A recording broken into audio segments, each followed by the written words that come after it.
8ാം ക്ലാസ്സിലെ എൻ്റെ പ്രിയപ്പെട്ട കുട്ടികളെ, നമുക്ക് ഏറ്റവും പ്രധാനപ്പെട്ട ഒരു ചോദ്യമാണ് കഥാപാത്ര നിരൂപണം തയ്യാറാക്കുക എന്നുള്ളത്. ഏതെങ്കിലും ഒരു കഥാപാത്രത്തെ തന്ന് അതിനെ നിരൂപണം ചെയ്യാൻ നിങ്ങളോട് ചോദിക്കുന്ന ചോദ്യം നിർബന്ധമായും നിങ്ങൾക്ക് പരീക്ഷയ്ക്ക് വരാൻ സാധ്യതയുള്ള ഒരു ചോദ്യമാണ്.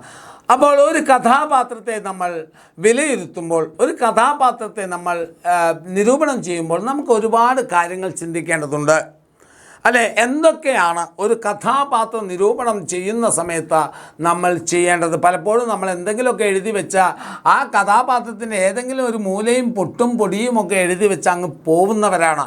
അങ്ങനെയല്ല. കഥാപാത്ര നിരൂപണം എന്ന് പറഞ്ഞാൽ അതിനൊരു ഘടനയുണ്ട്.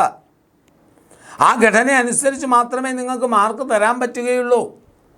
അങ്ങനെ വരുമ്പോൾ ആ ഘടനയിൽ അധിഷ്ഠിതമായി തന്നെ വേണം എന്തെഴുതാൻ? ഉപന്യാസം എഴുതാൻ, കഥാപാത്ര നിരൂപണം എഴുതാൻ.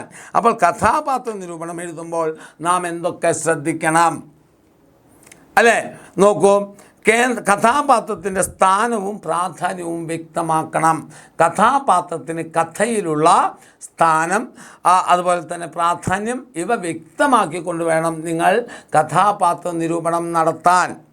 കഥാപാത്രത്തിൻ്റെ സ്വഭാവ ഗുണങ്ങൾ വിശദമാക്കണം അല്ലേ? കഥാപാത്രത്തിൻ്റെ സ്വഭാവ ഗുണങ്ങൾ നിങ്ങൾ വ്യക്തമാക്കണം. കഥാപാത്രങ്ങളുടെ മാനസികാവസ്ഥ, ആന്തരിക സംഘർഷങ്ങൾ എന്നിവ സൂചിപ്പിക്കണം. ഒരു കഥാപാത്രം അനുഭവിക്കുന്ന മാനസിക സംഘർഷങ്ങൾ, അതുപോലെ തന്നെ അയാൾ അനുഭവിക്കുന്ന വേദനകൾ, ഇവയൊക്കെ വെളിപ്പെടുത്താൻ നമുക്ക് എന്ത് ചെയ്യണം? സാധിക്കണം. അതാണ് ഒന്നാമത്തെ കാര്യം. പിന്നെയോ കഥാപാത്രങ്ങളുടെ ജീവിത കാഴ്ചപ്പാട് വിശകലനം ചെയ്യണം. ജീവിത കാഴ്ചപ്പാട് നമുക്ക് വിശകലനം ചെയ്യണം. കഥാസന്ദർഭങ്ങൾ സൂചിപ്പിച്ചുകൊണ്ട് യുക്തിപൂർവ്വം നിരീക്ഷണങ്ങൾ അവതരിപ്പിക്കണം. ആശയ വ്യക്തതയോടെ അവതരിപ്പിക്കണം. ഇത്രയും പോയിൻ്റാണ് കഥാപാത്ര നിരൂപണത്തിന് വേണ്ടത്. അപ്പോൾ നമുക്ക് നോക്കാം. നമുക്ക് ശ്രീ ആർ ഓമനക്കുട്ടൻ്റെ ചോറും പാട്ടും എന്ന കഥയിലെ ചോറ് അന്വേഷിച്ച് വരുന്ന മെഹബൂബ് എന്ന് പറയുന്ന കഥാപാത്രത്തെ നിരൂപണം ചെയ്യുക എന്നൊരു ചോദ്യം വന്നാൽ നമുക്ക് ആദ്യം എന്ത് പറയണം?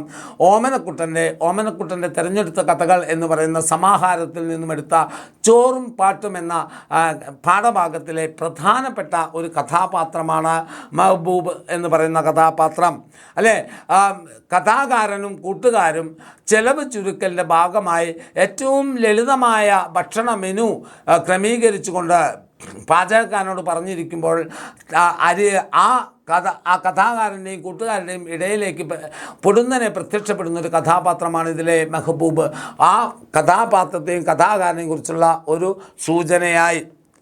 അതിനുശേഷം വന്ന ഉടനെ നിങ്ങൾ എനിക്ക് ചോറ് തരികയാണെങ്കിൽ പകരം ഞാൻ പാട്ട് പാടാം എന്ന് പറഞ്ഞുകൊണ്ടാണ് അദ്ദേഹം രംഗപ്രവേശം ചെയ്യുന്നത്. പറയുന്ന ചോറ് ചോദിക്കുന്നതിലെ യാചനാഭാവമോ ഒന്നും ഉണ്ടായിരുന്നില്ല. തൻ്റെ വ്യക്തിത്വം പണയപ്പെടുത്തിക്കൊണ്ടുള്ള ഒരു യാചനയല്ല അദ്ദേഹം അവിടെ നടത്തുന്നത്. പകരം എൻ്റെ കയ്യിൽ പാട്ടുണ്ട്, എനിക്ക് ആവശ്യം ചോറാണ്, അത് നിങ്ങൾ തന്നാൽ എൻ്റെ കയ്യിലുള്ളത് നിങ്ങൾക്ക് തരാം എന്നുള്ള ഒരു വ്യക്തിത്വ പൂർണ്ണതയോട് കൂടിയുള്ള ചോദ്യമായിരുന്നു അത് അല്ലേ? ഒരിക്കലും ഒരു യാചനയുടെ സ്വരം ഒരിക്കൽ പോലും അദ്ദേഹത്തിൻ്റെ വാക്കുകളിൽ തെളിഞ്ഞിരുന്നില്ല. ഇത് കേട്ട കഥാകാരനും കൂട്ടുകാരും അദ്ദേഹത്തിന് ചോറ് കൊടുക്കാനുള്ള ഏർപ്പാടുകൾ ചെയ്തു. ചോറ് ആർത്തിയോടെ ഭക്ഷിക്കുന്ന അയാളുടെ മുഖത്തെ ദൈന്യഭാവവും ഒരു മധ്യവയസ്കൻ്റെ രൂപഭാവവും എല്ലാവരെയും അത്ഭുതപ്പെടുത്തി. ചോറ് തിന്നു കഴിഞ്ഞപ്പോൾ തിന്ന ഉടനെ പാടാൻ പറ്റുമോ എന്ന കഥാകാരൻ്റെയും കൂട്ടുകാരുടെയും ഒക്കെ